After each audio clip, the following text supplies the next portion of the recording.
एक किसान जो भगवान को बहुत मानता था। एक बार वह किसान भगवान से बहुत ही नाराज हो गया। किसान बहुत ही मेहनती था। बहुत मेहनत के बाद वह खेतों में अनाज उगाता, उसकी देखभाल करता, लेकिन अक्सर उसकी फसल खराब हो जाती। कभी बाढ़ आ जाती, कभी सूखा पड़ जाता, तो कभी तेज धूप और कभी आंधी, मतलब किसी न किसी वजह से उसकी फसल खराब हो जाती।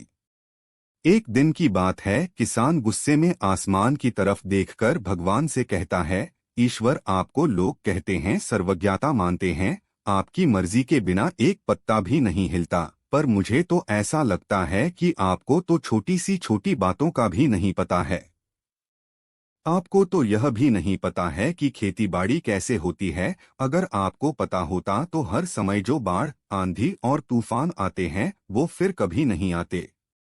आप नहीं जानते कि इससे कितना नुकसान होता है हम किसानों का। यदि आप मेरे हाथ में ऐसी शक्ति दे दे कि जैसे मैं चाहूँ वैसा मौसम कर दूं, फिर आप देखना, मैं अन्न के भंडार लगा दूंगा। भगवान किसान के इन तीखे वाक्य को सुनकर मुस्कुरा रहे थे और वह किसान के सामने प्रकट हुए और बोले, मैं आज से तुझे ऐसी शक्ति देता हूँ कि तुम अपने खेतों पर तुम्हारी जैसी इच्छा हो तुम वैसा मौसम कर दोगे। मैं इसमें बिल्कुल भी दखल नहीं दूंगा, सब तुम्हारी इच्छा से होगा। किसान वरदान पाकर बहुत खुश हो गया। अब किसान ने अपने खेतों में गेहूं की फसल बोई। अब जब किसान को लगता कि खेतों को धूप चाहिए तो खेतों पर धूप कर देता, जब पानी बरसना चाहता तो पानी बरसा देता। आंधी, तूफान, बाढ़ आदि कुछ भी उसने अपने खेतों पर आने ही नहीं दिया। किसान के खेत में इस वर्ष ऐसी फसल हुई जैसी शायद पहले कभी नहीं हुई थी। हरी भरी लहलहाती फसल को देखकर किसान मन ही मन वह बहुत खुश हो रहा था और सोच रहा था, अब सबूत के साथ दिखाऊंगा भगवान को कि ऐसे किया जाता है शक्ति का सही उपयोग। मेरी सफलता देखकर तो उन्हें अपनी नियम जरूर बदलने पड़ेंगे। कुछ दिन और गुजरे, अब फसल कटने को तैयार थी। किसान बहुत उत्सुकता के साथ फसल को जैसे ही काटने लगा तो उसकी नजर गेहूं की बालियों पर गई, तो उसने अपना सिर पीट लिया और वह रोने चिल्लाने लगा। गेहूं की एक भी बाली में गेहूं का एक दाना नहीं था, सारी बालियां अंदर से खाली थी।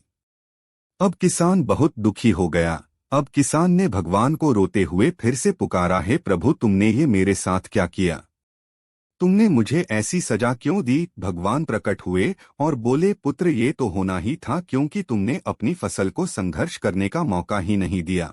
तुमने तो उन्हें आंधियों से जूझने ही नहीं दिया, ना तेज बारिश को सहने दिया और ना ही धूप में तपने दिया।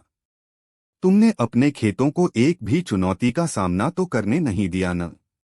इसीलिए तुम्हारी सारी फसल अंदर से खोखली रह गई।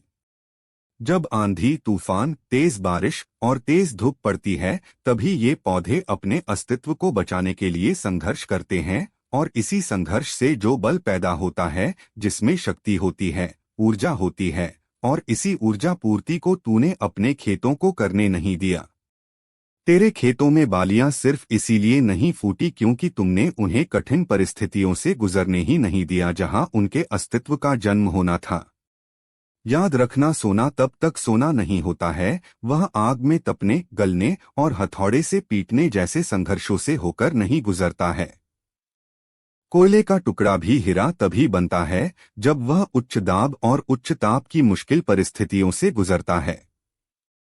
इसी तरह अगर हमारी जिंदगी में कोई संघर्ष ही ना हो, कोई चुनौती ही ना हो, तो हम भी इन गेहूं की बालियों की तरह खोखले रह जाएंगे। हमारा भी कोई अस्तित्व नहीं होगा। विपरीत परिस्थितियां, चुनौतियां और समस्याएं हमें और अधिक निखारती है। अगर जीवन में कठिन परिस्थितियां और चुनौतियां आए तो घबराना मत, बल्कि उनका डटकर सामना करना और विश्वास करना कि आप और अधिक निखर जाओगे और अधिक मजबूत बन जाओगे। किसी ने सही कहा है, जिंदगी जीना आसान नहीं होता, बिना संघर्ष कोई महान नहीं होता, जब तक ना पड़े हथौड़े की चोट तब तक मेरे दोस्त पत्थर भी भगवान नहीं होता।